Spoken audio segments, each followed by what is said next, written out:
light within our hearts, light within our thoughts, light within our words. May one and all and everything, blessed and loved, ever be.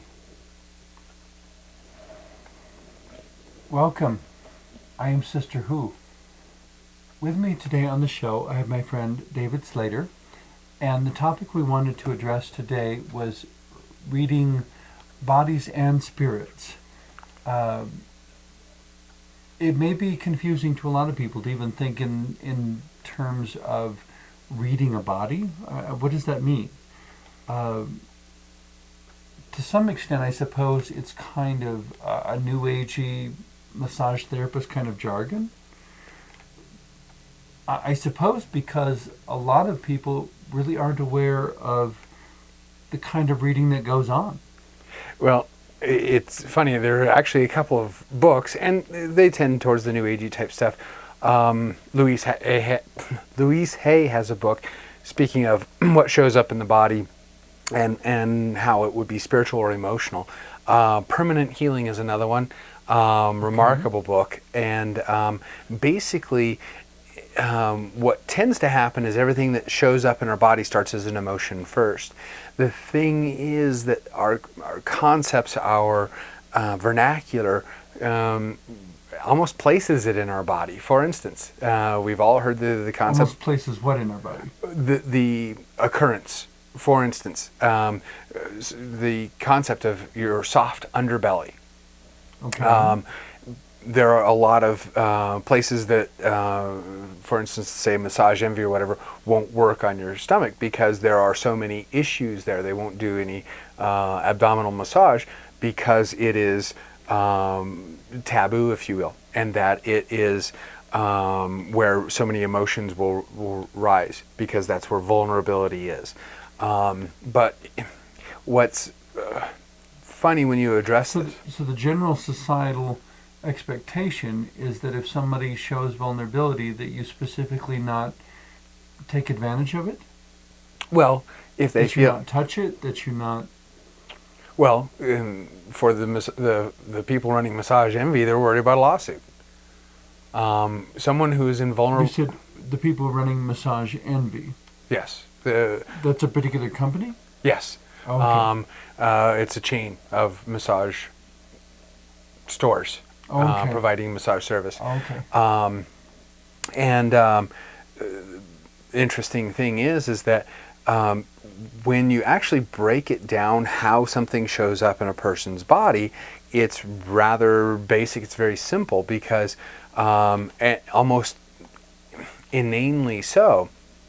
The right side of the body is the masculine, the left side is the feminine. The front part of your body is your future, the back side of your body is the past. What gets interesting is that... Which is not just arbitrarily assigned by Western thought, but it actually is a fairly consistent... Through many cultures, it's consistent belief pattern. You know, that as massage practitioners are working with their clients, these sorts of issues always seem to group themselves that way. It's odd. In a way that's uncanny. Yes. Well, here's a prime example. You can be in steel-toed boots and drop a light bulb. Immediately you go up on your toes. To be careful. Okay. You're in steel-toed boots. You can dance in that broken light bulb and you don't have anything to be concerned about. But your reaction is to go up on your toes. Okay. If you drop a gallon of milk and it splits open and there's milk everywhere, you'll roll to the outside of your feet because it's an overwhelming mess. You don't know what to do. Why? I don't remember as a child anyone saying, hey, get up on your toes. You just dropped a broken light bulb, or dropped a bulb. It's broken. The funny thing is, if you're working on somebody's feet and you see that they're predominantly walking on the outside of their foot, you can say, wow, life seems like an unholy mess right now. It feels totally out of control. And they're like, why are you reading my thoughts? And I'm like, no, I'm reading your foot. It's right here.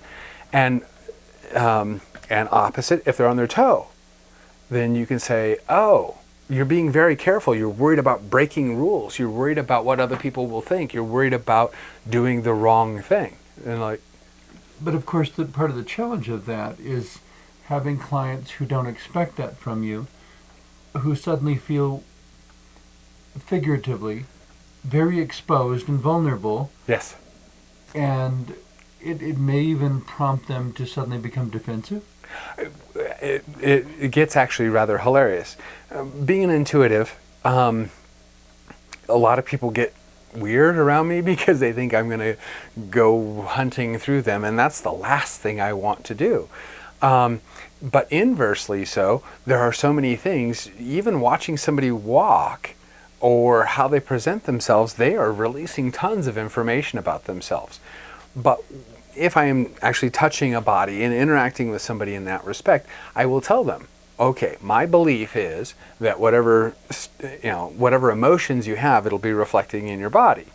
Do you mind if I go there and speak of your emotions? And this, I will have no intuition in the process. And a lot of people are like, wow, I'm fascinated, yes. And I remember doing this for one gentleman, and about the third thing that I said, he says, hey man, get out of my head. And I said, I'm in your shoulder. And he thought it rather funny.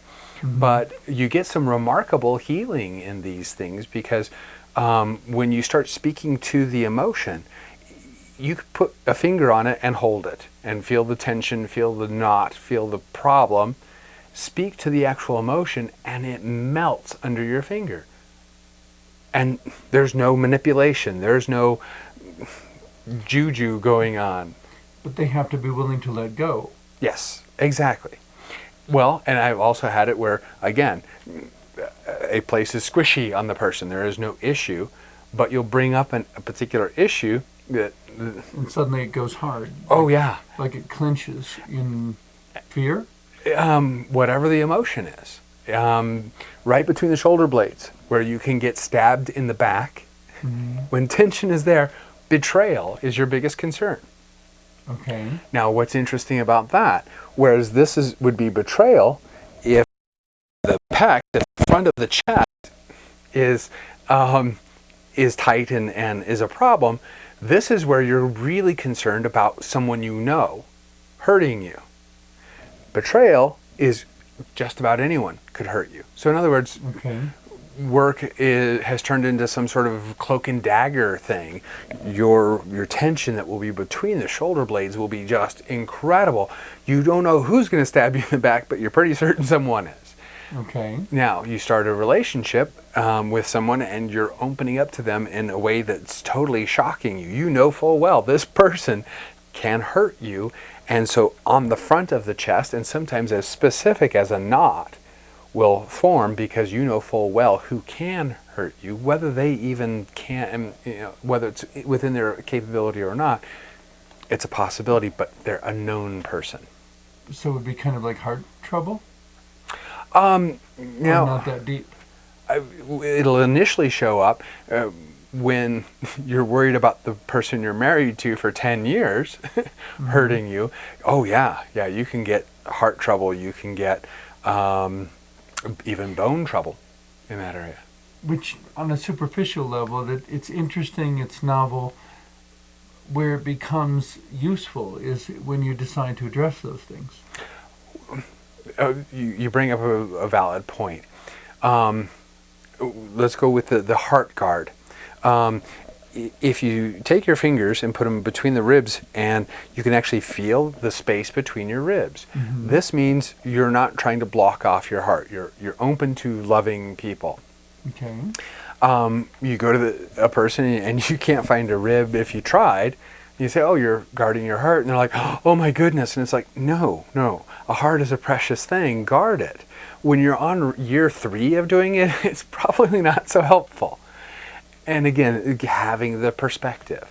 When you are... It would be like maintaining an adrenaline rush every moment of your life. Exactly. The body is not meant to be on adrenaline that long. And there's been countless studies about this, about how our body was designed to react to the saber-toothed tiger. Mm-hmm. And the adrenals kicking in and so on and so forth, which is a wonderful design.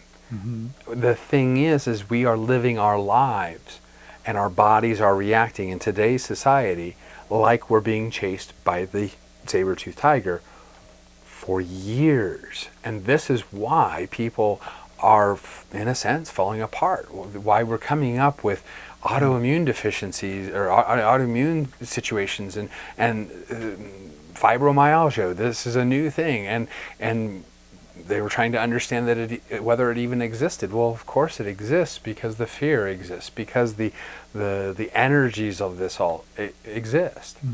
And the funny part of that is that, for instance, someone, and what I don't want anyone to hear in this conversation is that I'm making fun of someone with fibromyalgia, because I've watched this and it is painful, it is excruciating. But one of the preconditions for a fibromyalgia is they're not getting sleep. They're a chronic insomniac to a very nth degree. And you can, someone tells you, oh, I have fibromyalgia, and I'm like, well, what's keeping you from sleeping? And again, that's rudimentary, but they will say, one person told me, well, it's because my husband died. And I said, oh, my heart goes out to you. How long has it been? And they said 9 years. And so they haven't been sleeping for 9 years, and they have fibromyalgia now from the lack of sleep. Now, when is the appropriate amount of time to grieve? Till you're done, obviously. Yeah. I mean, as far as how long it should last. Exactly. You know, and the answer logically would be it'll take as long as it takes. You know, on one hand, I would say don't get stuck there, and on the other hand, if it takes longer than you expect, that doesn't, there's nothing necessarily wrong with that. Right. And you can ask yourself, can I do this differently? And that's, we humans very seldom do that. We do what we do as we've always done it. And it's cathartic for many people to stop and say, is this what I want? Do I want something different? Can I live differently? And if you haven't slept in 3 years, sleep is kind of one of those on those need categories as opposed to a want category. And theoretically. Yes. The major reason I say theoretically is because I have high-functioning autism. And sleep difficulties is also a common symptom of having high-functioning autism. You know, and it kind of surprises people sometimes when I say that, well, by the way, I've had nightmares ever since childhood. You know, over half the nights in my life are filled with nightmares. It's something about the way my brain works, that it's always looking for some sort of resolution to this myriad of details it's trying to process. And, you know, my daily struggle is not to feel overwhelmed by life. And so obviously, yeah, that comes out as nightmares a lot. But to me, it borders on part of the definition of normal. And that's, again, when we start talking about things like this, what is normal to a person? And that's what helps in healing or helping someone, is to understand what their normal is and what they desire. Well, and going one step further with the definition of normal, to be an intuitive, not that long ago, would have gotten you incarcerated as insane. Or burned at a stake. Or burned at the stake if you go back even further. Yeah. People were not prepared to accept the existence of the immaterial world to the extent or in the ways that I like to think we're accepting now. The reason I say I like to think is because I still run into people who absolutely can't acknowledge something like that. You know, the notion that someone could know, the notion that a person could know anything they haven't been specifically taught. I mean, it's as if there's this assumption that there is no knowledge that is unlearned. Though, of course, for intuitives and anyone who has any sense of faith, we know there is limitless knowledge and wisdom outside of human experience that may or may not be accessible through various forms of spirituality. And things that we didn't learn. Bible, where does this come from? But somehow it's still there, and so we give thanks for it, and we try to read it as accurately as possible. But the thing about reading and the thing about all language is that every single syllable of it has to be interpreted. Yes. So when we say reading body and spirits, how do we address the challenges of interpretation? To speak it all the way out. When I again, let's take the New Age movement. Someone saying, "Oh, you're guarding your heart," and like it's an accusation. Mm-hmm. To then take the person and say, "You have a heart guard," and their reaction of, "Oh my God, you just called me a terrible name," and say, "No, no, no, no. That's a very human thing." When it comes to the human experience, if we can give people the understanding that they're being human, when someone is downing on themselves and saying, "Well, look, I did this and look, I did that," and once they go through that whole list and say, "Wow, sounds very human to me," it changes the concept. To tell someone they're bad for being angry, that they're bad or wrong for experiencing this or that in their life, or that they're being punished because of something. Again, another spiritual, and I say spiritual, it isn't held strictly by Christians, Jews, or Islamists. People will say, "Okay, I'm sick, so what did I do wrong? How am I out of alignment?" No, you have the rhinovirus in your body at this time, and right now it's winning. What can you learn from it is a whole nother way to approach it. What it may teach you is, oh, I need to lay down a lot today. What a delightful experience to have, as opposed to say, oh, how are you a bad person for bringing the cold into you, or this knotted muscle, or whatever. It always makes my blood boil a little bit when I run into people who, with all the best intentions, will look at you and say, "And how did you draw this into your life?" And I keep saying, the world is a shared space. Yes. As long as there are how many 100,000 other people here, any one of them could have an agenda or a choice or an expression that is contrary to my wishes.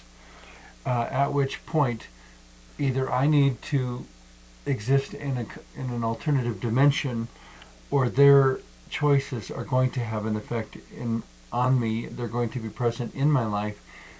They're going to bring something to my life experience that I didn't choose. It was chosen by someone who was standing nearby.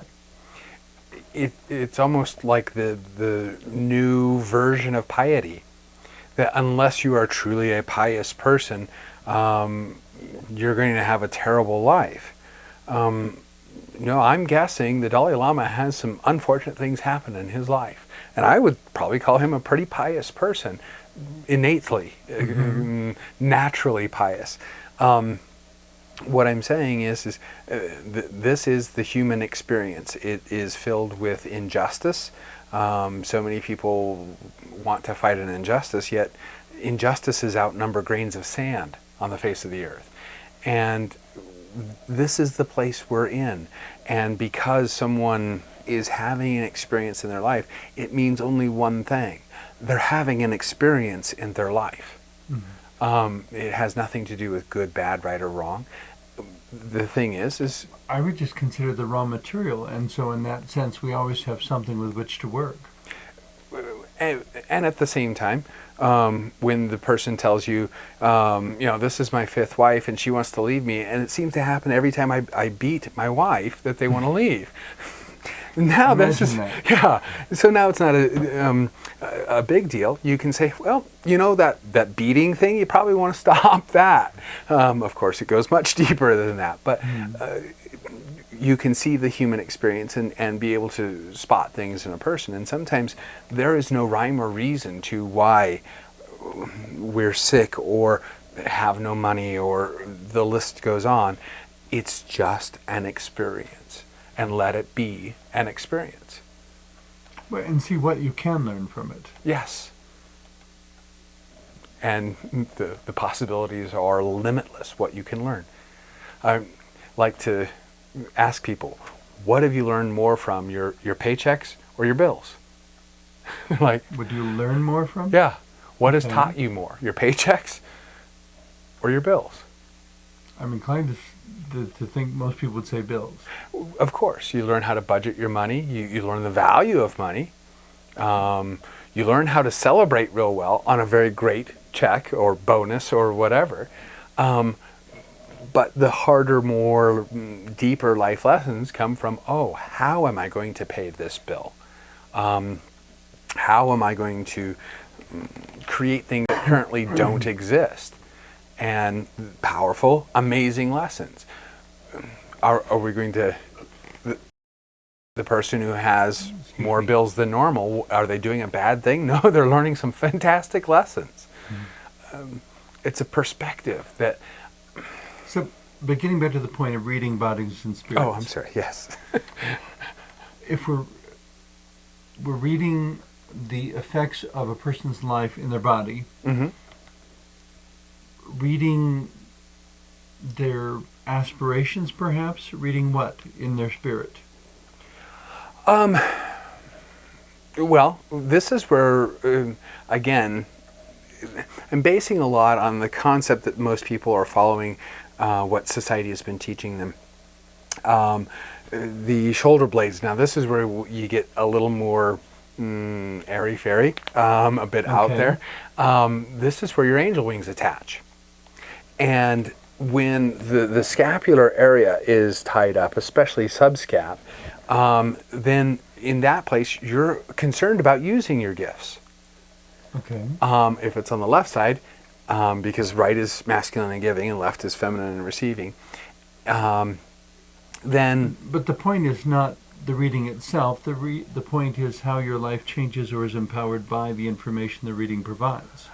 And also what your perspective is. And it goes back to your earlier point. Who's normal or is the normal we're basing this off of? So everyone has a gift, something that's innate to them. They don't ever remember learning it. They picked up a violin for the first time and could play it really well. No one knows why, but they could. And I'm, again, making it rather simplistic, but sometimes we don't want to be noticed. Sometimes we don't want to be different. So your spirit is run oftentimes, or not run, allowed out of you by the emotions and the training and the experience you have in the physical bag of water that you reside in. Okay. So, how your spirit is coming out is rather basic. Okay. We try to make rules on love, and love says, I don't have those rules. The spirit is very similar in that same respect. Okay. When you are truly being spiritual, allowing your spirit to come out, you're very similar to a 5-year-old child. How so? Lying isn't an easy concept for you. Isn't what you choose to do. You, what is a delightful thing to experience is you get a group of 5-year-olds and tell them we're going swimming. Watch ecstasy break out when you do that. When the average adult that you talk to, you ask them, when was the last time you felt that ecstatic? And you oftentimes don't get an answer. The human spirit wants to be ecstatic. The human spirit wants to be let out in, when was the last time you picked up a article of food that you wanted and ate it with your hand and made a huge mess because you just wanted to? When was the last time, I find it funny, someone will skip a couple of meals and be famished and sit down on the plate, knife and fork, and they're hungry, but they won't grab it and eat it, which is what the human being... So the civilized methods robs us of what is innate in us. We fight nature all the time. Yeah, we grow lawns. We've just got a few more minutes left. How do we want to summarize this for where to go with, for someone in our audience, where in our viewing audience, where do they go with this? I mean, we've all had the sense of someone who walks in the room and someone will say, "Oh, that guy really gives me the creeps," or "I feel so safe around you," or something like that. And I guess that the bottom line is that we're much more transparent than we think we are. Absolutely. And secrets are maybe their own kind of illusion and myth. To answer the question, not just once, multiple times in a lifetime, who are you? Mm-hmm. A delightful man asked me one time to write my biography, if it was even a couple of paragraphs. Okay. And he says a biography is an important thing to write in your life, and it will change 20 minutes after you're done, but write your biography. But as soon as you do, go through and read it again and put a line through anything that says what you are. Because who you are is a biography, and what you are is your obituary.